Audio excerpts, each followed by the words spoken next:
Hey, what's going on, friends? My podcast every day is broken up into two parts on the free platform.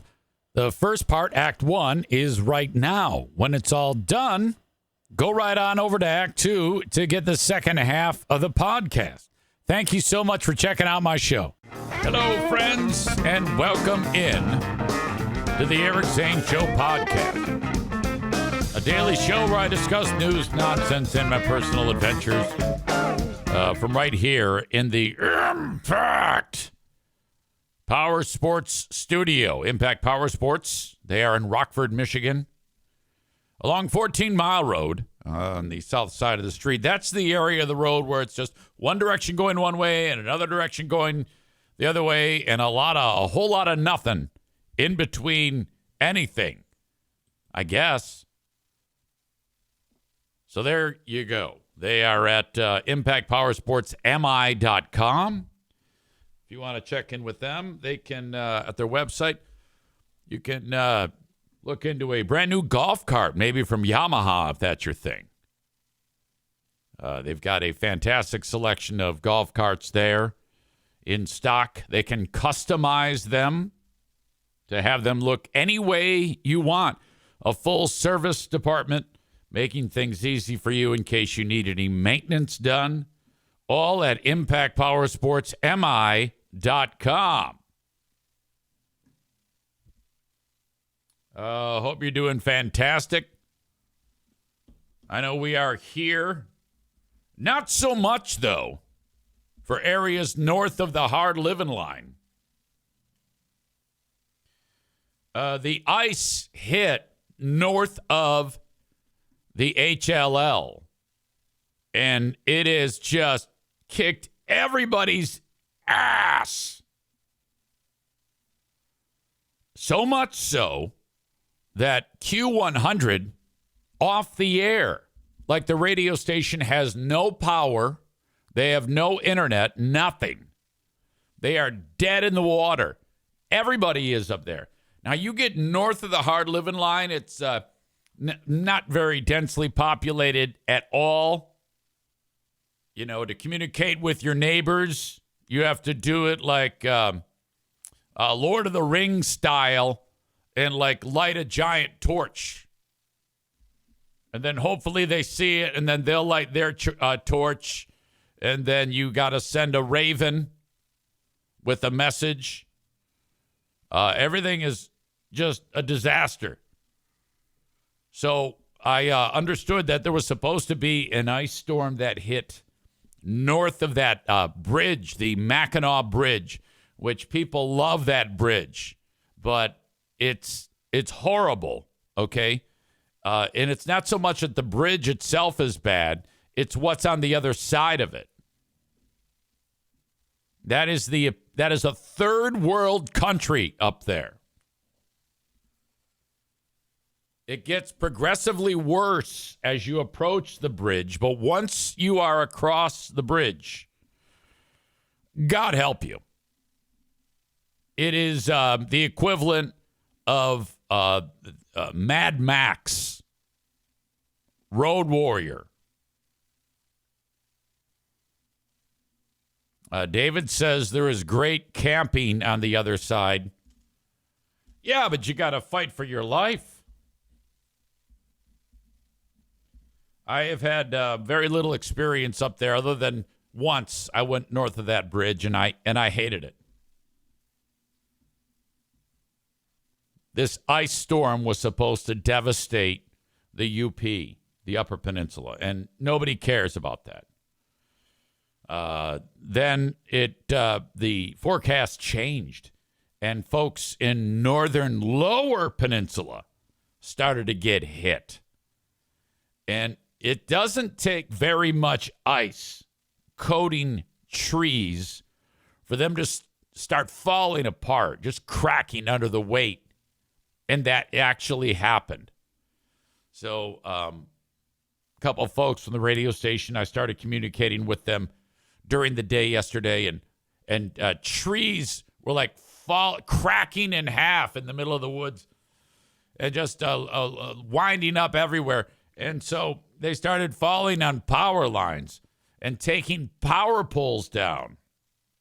The infrastructure in this hillbilly land is poor. So nearly the entire population north of the HLL has lost power, including the radio station. So I was tipped off, and so I didn't even broadcast today. All I did was what I would normally do, minus the broadcast to start the day.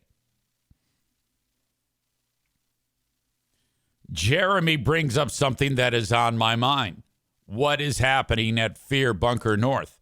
Because Fear Bunker North is absolutely right in the HLL zone, north of the HLL zone. And, yeah, I'm a little concerned, too. In fact, I'm going to make a special trip up Saturday to check out the road in.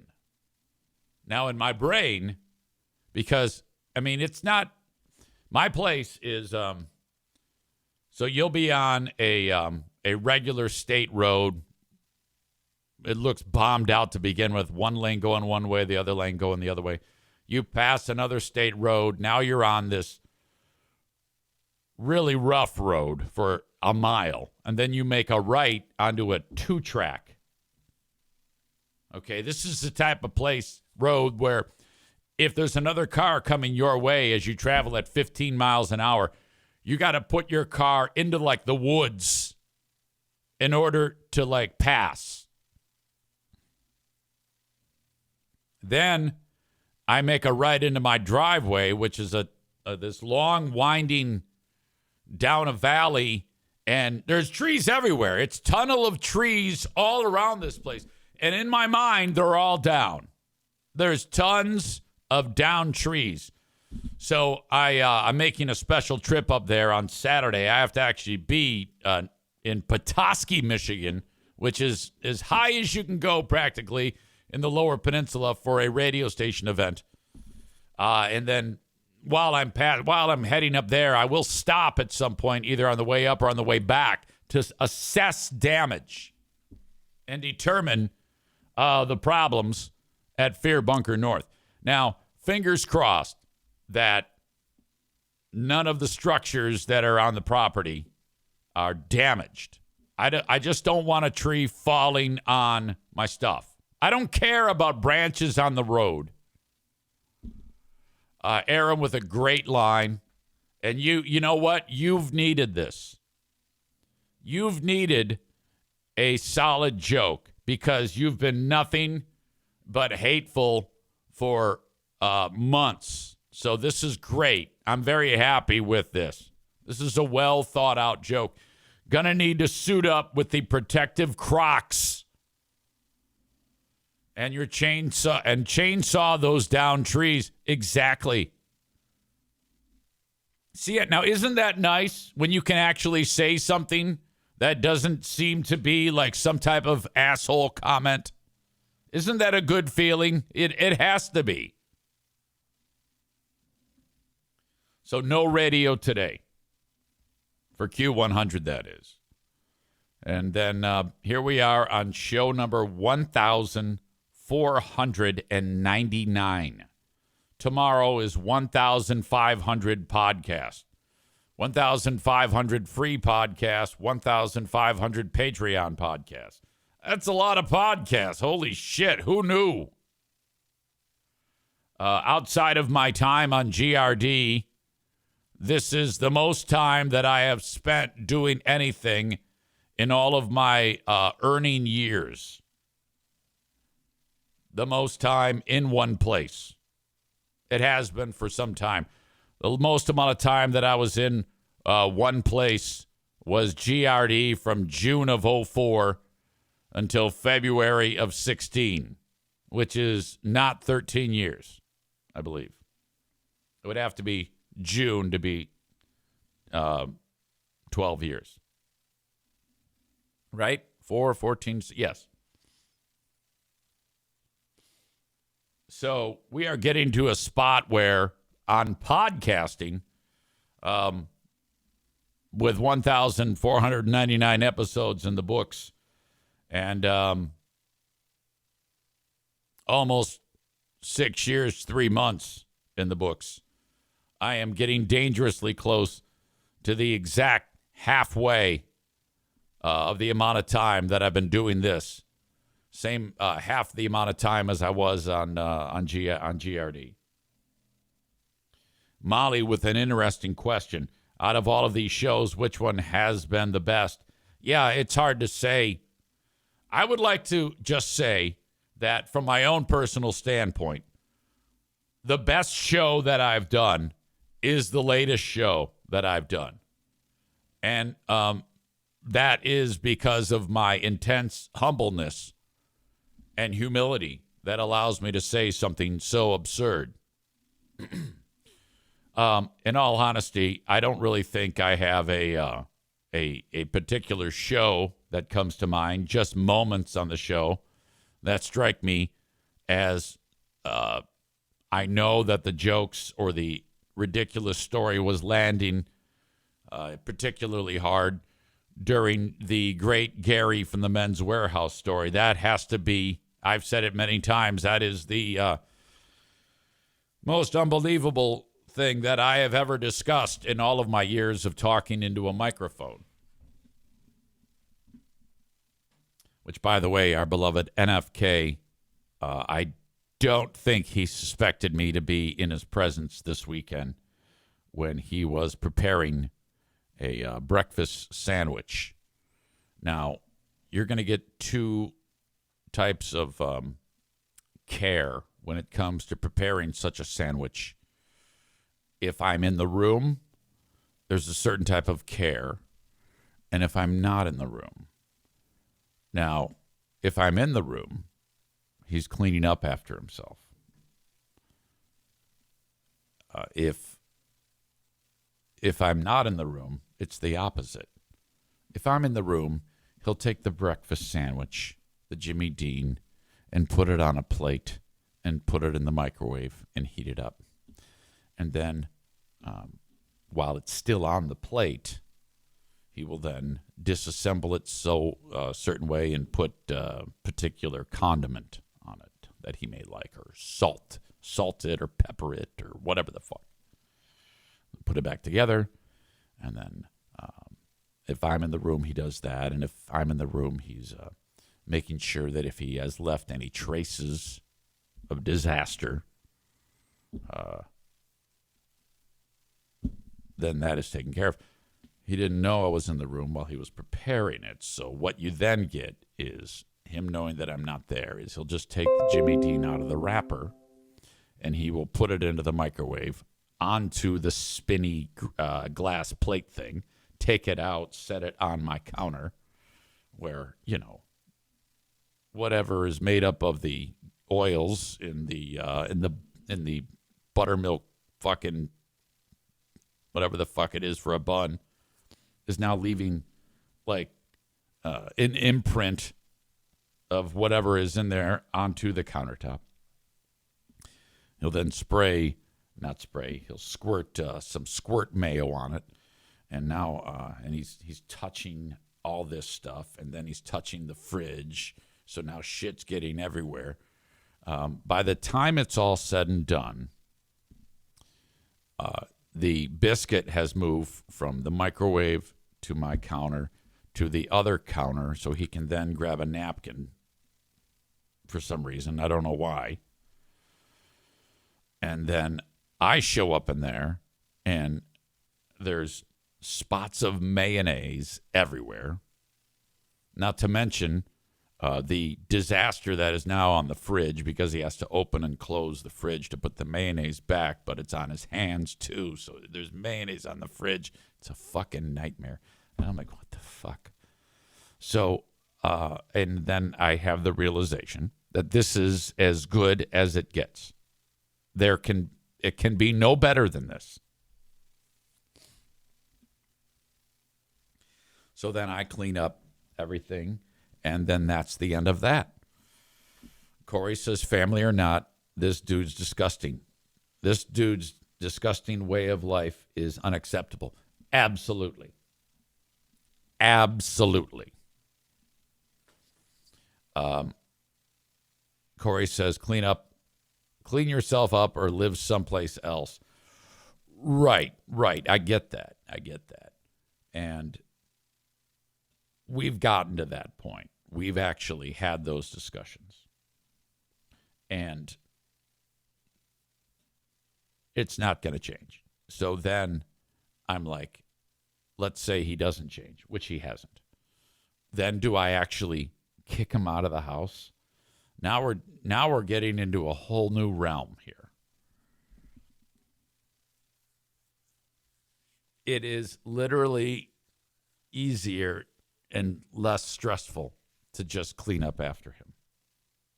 I get less stress out of that than the stress I would get if I had to throw him out for leaving mayonnaise splotches everywhere. I think when you get down to brass tacks, the idea of kicking him out of the house over mayo on the fridge, you can't make that large of a leap.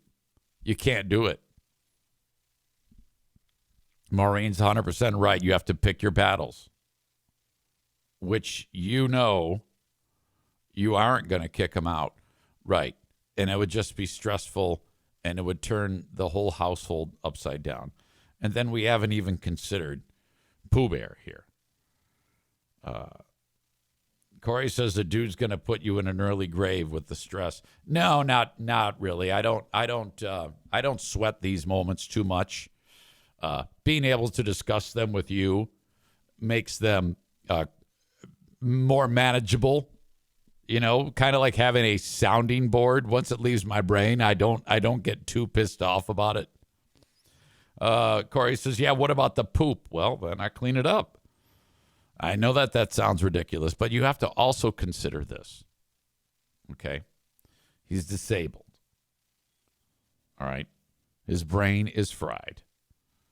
And that does factor into this.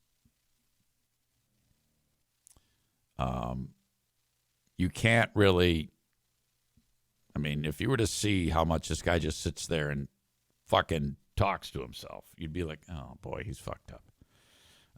Not only mentally, but physically. You know, his hands just don't work like yours and mine. He doesn't have any feeling in his hands. And then he kind of gets hyper-focused on making the sandwich. I would like to think that it is the disability that makes him do what he does.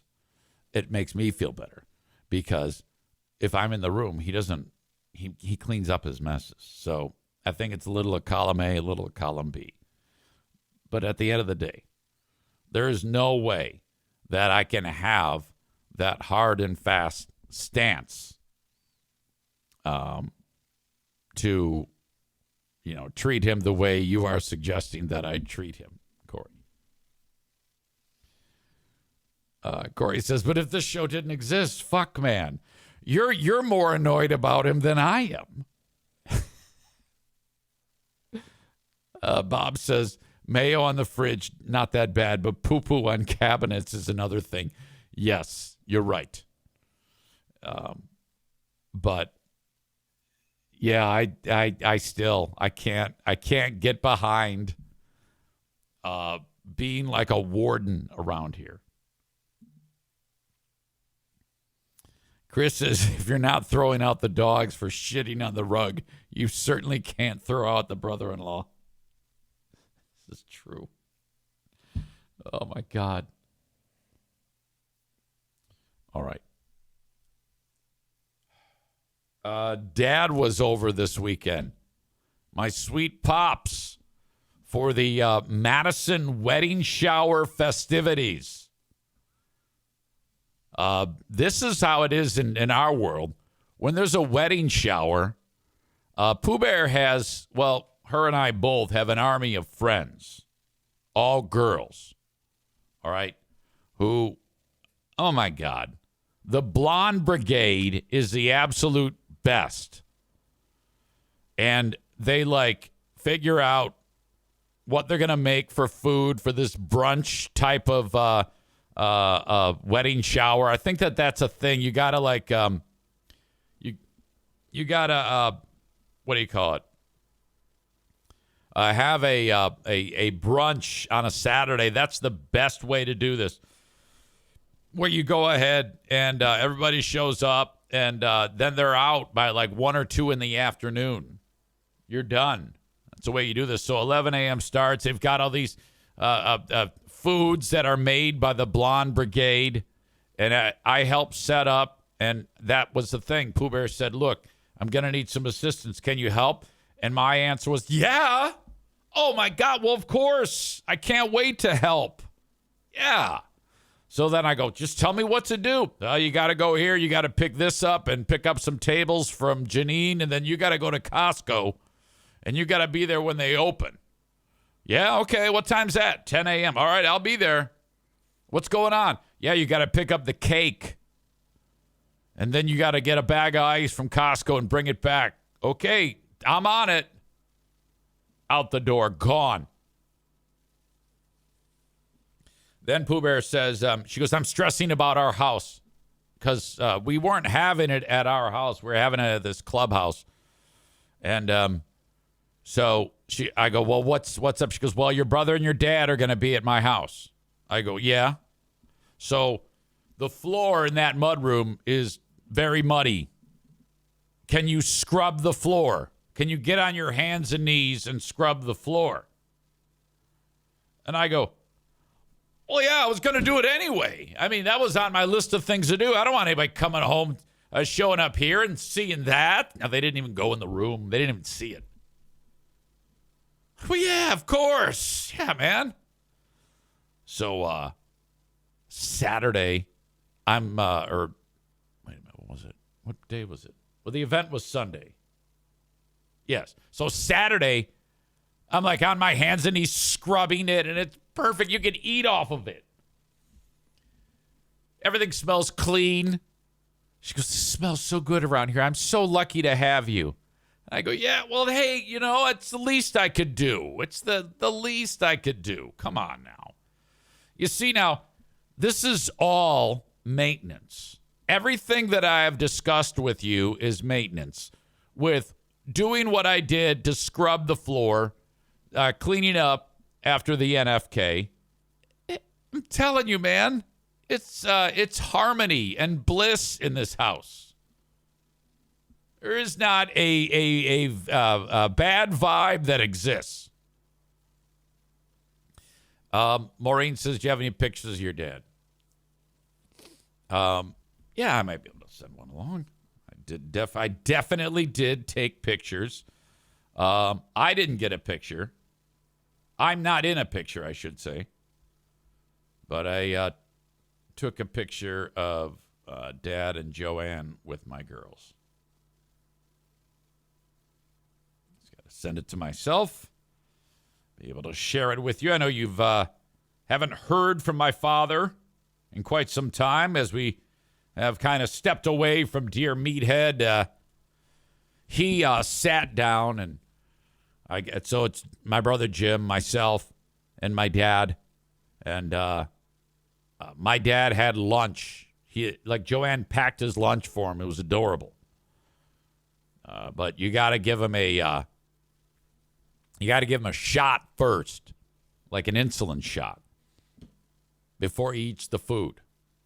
You got to kind of do this. It's the way his system is. The way he's handling his diabetic system. So I went ahead and then I give him his sandwich. He eats that, and then time passes, and he's looking at the lunch bag where the sandwich was, and he goes, "What is this?" I go, "That's your lunch bag." This is like half an hour later. He goes, "What for?" I go, well, we put your, Joanne put your sandwich in there, your lunch that you ate, because I gave him the sandwich and some carrots, some cherry tomatoes, and some cucumber slices. It was adorable. He ate it all. He goes, "Lunch?" I go, "Yeah, your lunch." He goes, "I ate lunch?" Well, yeah. Yeah, you ate it here. You ate everything. He goes, I have no memory of this. So he goes, my brain, it's like I can't remember anything. So he is constantly resetting. He is not aware, no longer. He is no longer aware that he has dementia. He's just in this kind of like DVR that's, records 10 minutes and then it deletes the previous 10 minutes. That is the spot that he is in right now. So, we just, it's a lot of the same conversation over and over again. He wanted to know when I bought this house. When did you move here? I have never been here in my life. I go, no, you've been here about 4 or 5 times for various family events. I have. Yes. Oh. So the goal here is break the news to him gently so he doesn't get like so frustrated or humiliated or anything like that. That's at least, I think, what the page that everybody is on. I have never witnessed anybody express any type of frustration with our sweet meathead, who is 91 years old as of March 17th.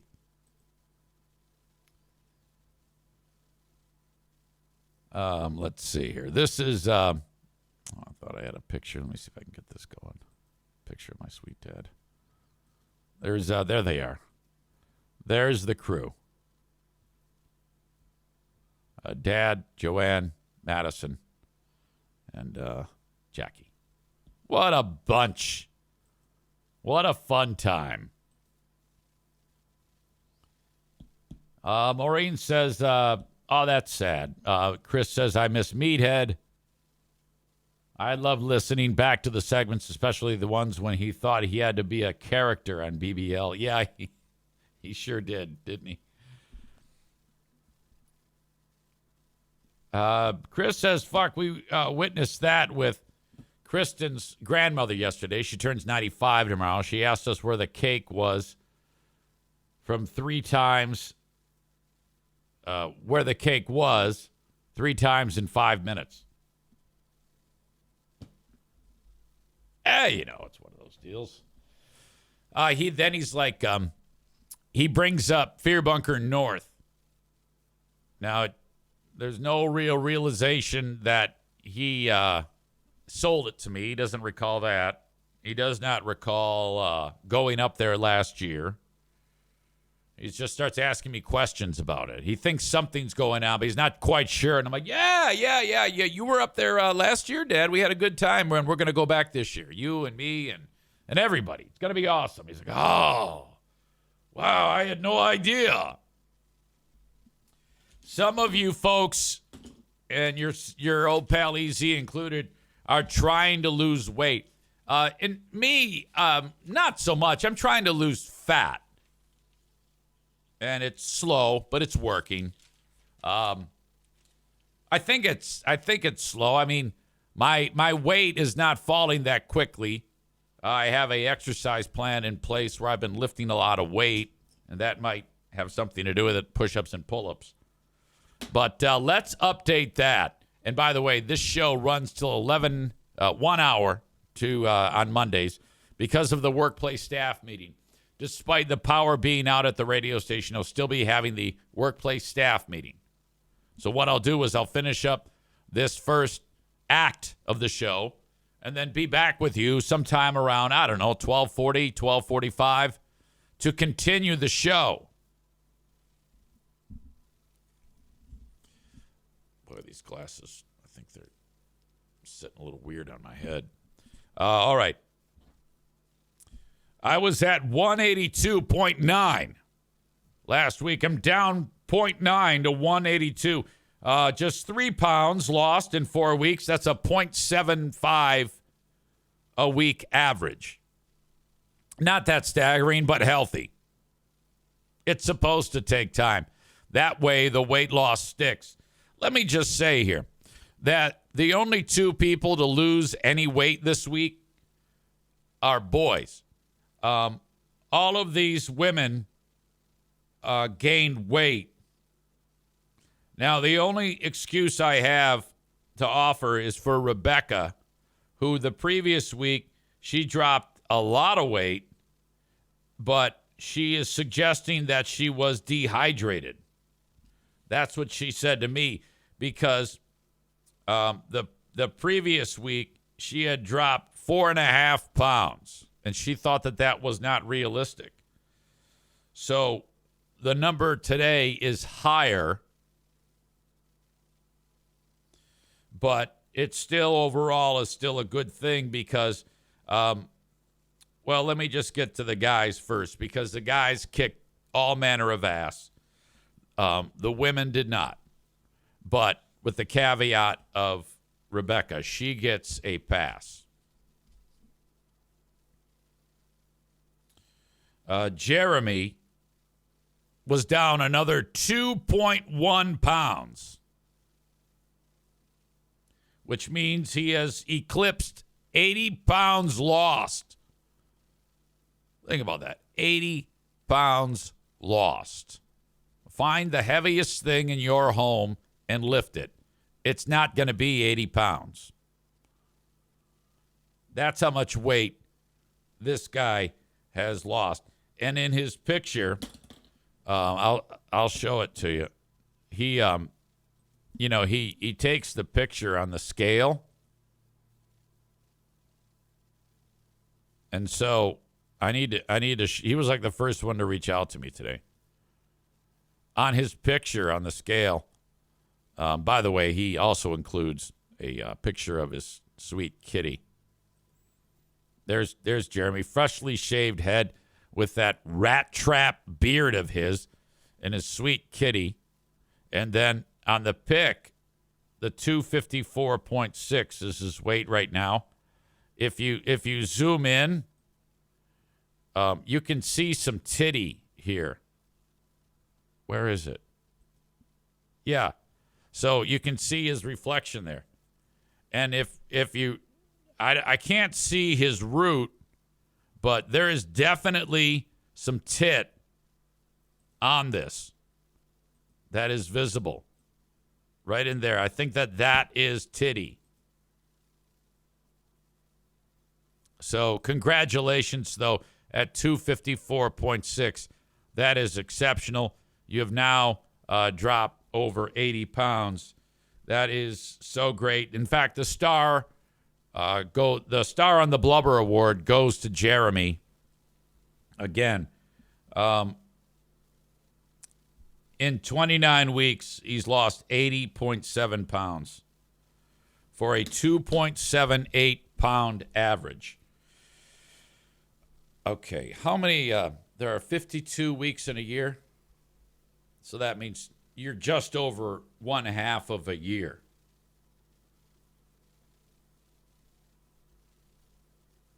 So if we were to go into the future, you will be at your 1-year anniversary. If you continue on this trend, you will have lost at your 1-year anniversary 144.5 pounds.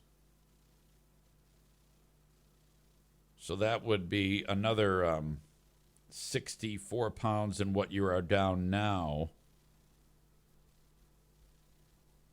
That would put you at 190.6. And my God.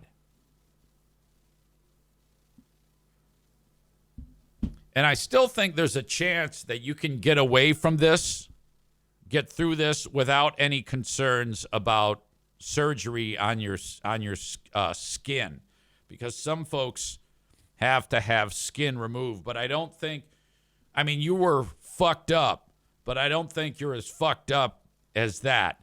And if you lift weights and fill out the space with muscle, you can be a jacked, chiseled pussy machine is what you can be. At 190.6 of jacked muscle, you're going to be like that guy, that black guy, putting banana peels on his face. Okay?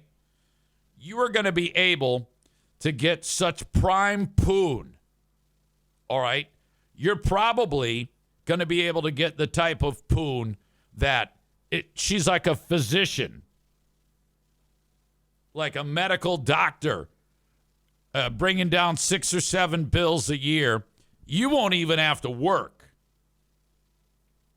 So in 1 year's time, you'll be able to quit your job, get tons of poon, fresh poon, and money. Then you won't have to drive truck anymore. That is because of this historic effort on your part in 29 weeks, losing 80.7 pounds. I'm not going to beat Rebecca up too badly because she did go up 2.9 pounds. In 10 weeks, she's lost 10 pounds for a 1 pound average. But like I said, that's deceiving because she lost 4.6 pounds the week before, and she was ill.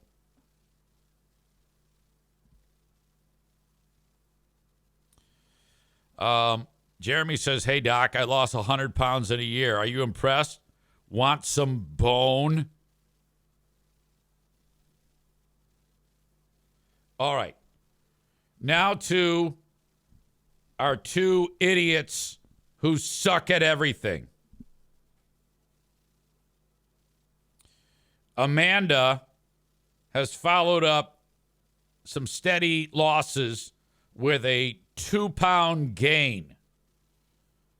In the wrong direction, she goes from 293 to 295. That is a 2-pound gain, which means that her overall weight loss goes from 23.5 to 21.5 in 11 weeks' time, which changes her average to 1.95 pounds per week. Now, I'm not one to say there, that's okay. That is not okay. This is good. Every week that you waste, it's going to take so much time. It's slowing you down. Jeremy says too much keto cookie dough. We don't know. She didn't give me any details, and frankly, I don't want the details. The only thing I give her credit for is not giving me a 3-page email about why this happened. Let's take a look at the numbers on our other dumpster fire, Nikki. Last week, she was only down 0.6. I don't even think I got an update from her last week. She says she's going to start sending it on Sunday nights. I don't care. It doesn't matter because this last week, she went from 244.1 to 246.2. That is a 2.1 gain back into the disgusting zone.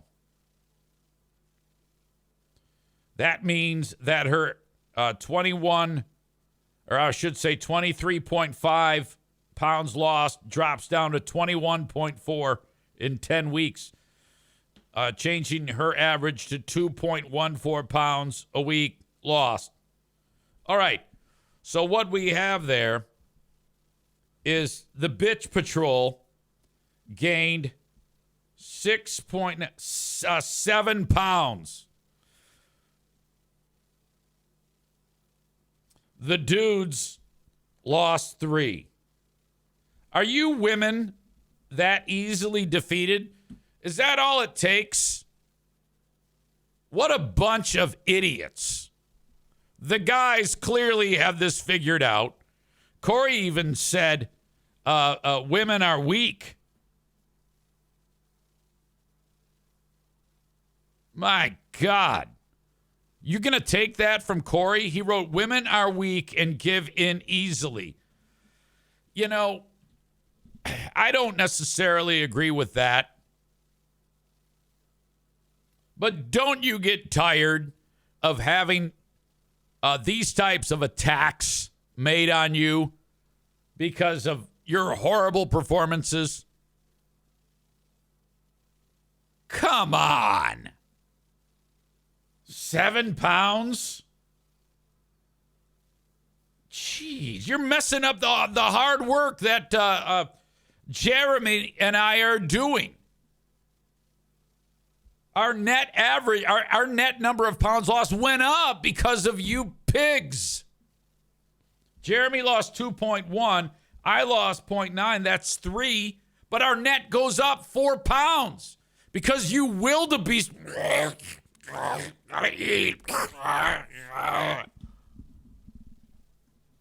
God damn. What a pain in the ass. This is ridiculous. Jeremy writes yet again, men better than women. What do you Yetis have to say for yourselves? God.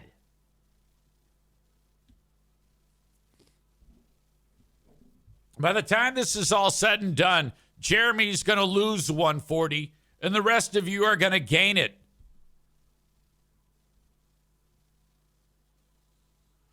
Jeremy rubs your nose in shit with this comment. Y'all think I spend my day not hungry? I'm hungry constantly. It's called willpower, ladies.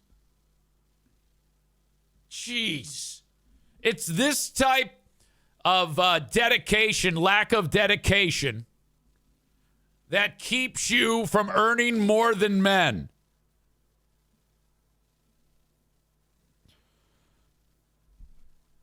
Corey says, sea cows washed up on the beach. Oh, my God. This has to hurt. Come on. Holy shit, that's terrible. All right, back to the drawing board. It is the Fat-a-thon, and it continues. Good luck this week to everyone. Amy says, I think it's more difficult for women to lose weight. We don't have the testosterone levels that help burn fat.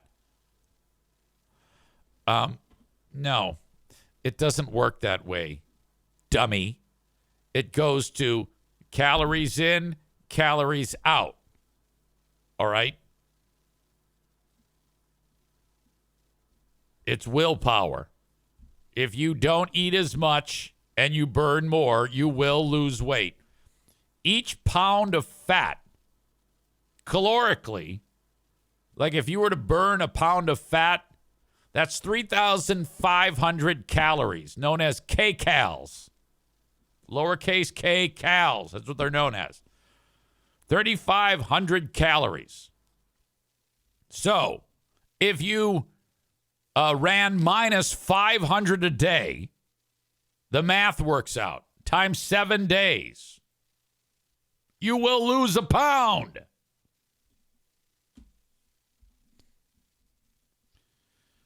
Corey says you don't even have to stop eating what you like. Just find a healthy alternative and go for a walk. Yeah, if you boil it down, you actually, with the amount of food that you eat or the amount of calories you burn, your best bet is to count the calories. I think counting calories actually works because then you're keeping track in a notepad or on your note taker on your phone how many calories that you've eaten.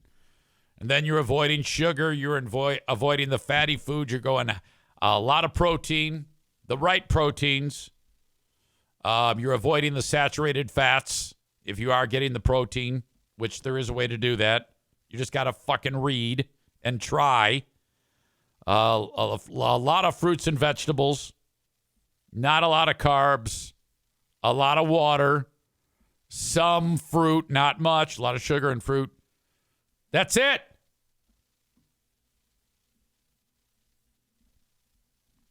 Chris says Easy is still losing weight and he's old. No testosterone left. Exactly.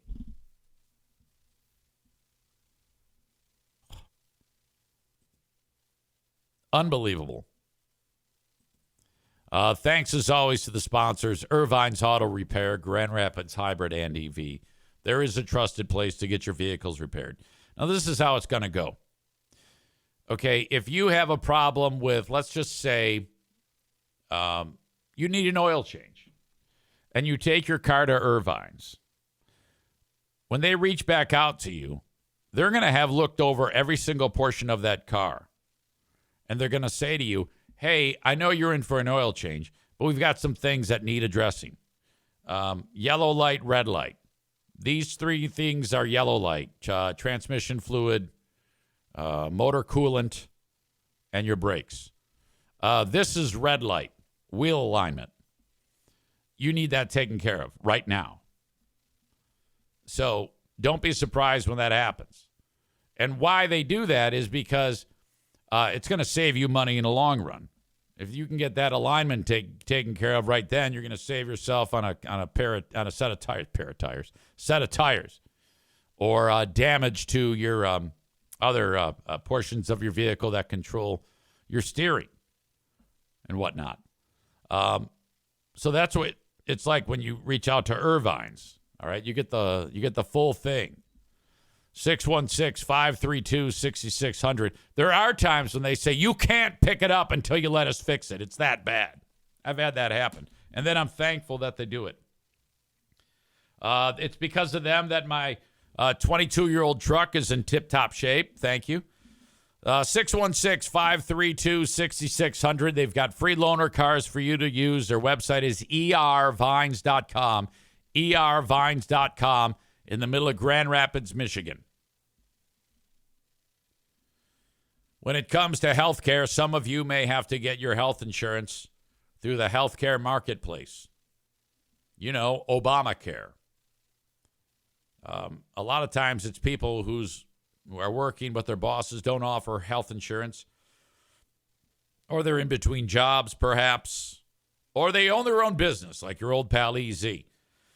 Now, you could do it yourself. You could go to that website, healthcare.gov, and hunt and peck your way through it and figure out the form. Or you could have Frank do it for you from anywhere in the U.S. for free. That's right.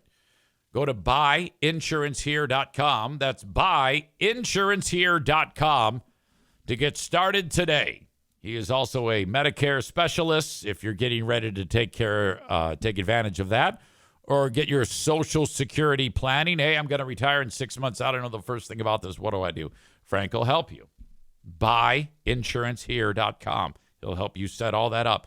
Or let's say you need a life insurance policy, and I highly recommend that you do. That was my dad's business that he was in for the longest time, and he got me to purchase life insurance, and I have kept doing that. In fact, I got it from Frank.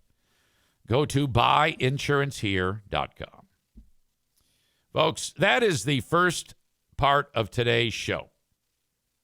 Okay? The rest of it will be after I get done with the radio staff meeting for Q100. So I will be back here on Twitch. If you're watching right now on Facebook and YouTube, in order to get that show, you got to follow me on Twitch. Twitch.tv/Eric Zane Live. Twitch.tv/Eric Zane Live. Or download the Twitch app and search Eric Zane Live and just follow along, and you're good to go. Also, I have a Patreon. Ben and I have a Big Fraud Thursday coming up this week, where we will do Who Are These Free Beers and another round of the Ben and Eric Patreon podcast. That happens Thursday at 6 p.m. Eastern is when it gets started. You can go to patreon.com. That's patreon.com/Eric Zane. And sign up for a free 7-day trial. Patreon.com/Eric Zane. If you want to say hello, reach out to me on the Shoreliners Striping inbox. Eric@ericzaneshow.com for any correspondence, thoughts, concerns, questions, story leads. If you are reading a great story and you want to share it with me, you can send it there. Advertising inquiries, Eric@ericzaneshow.com. That's the Shoreliners Striping inbox. Even hate mail. I'll take your hate mail there, too. But that's it for this first act of the show. All right, that is Act 1 of the podcast. Act 2 is available right after this one. Go check it out. What are you doing? Don't miss a second of it. Thank you so much.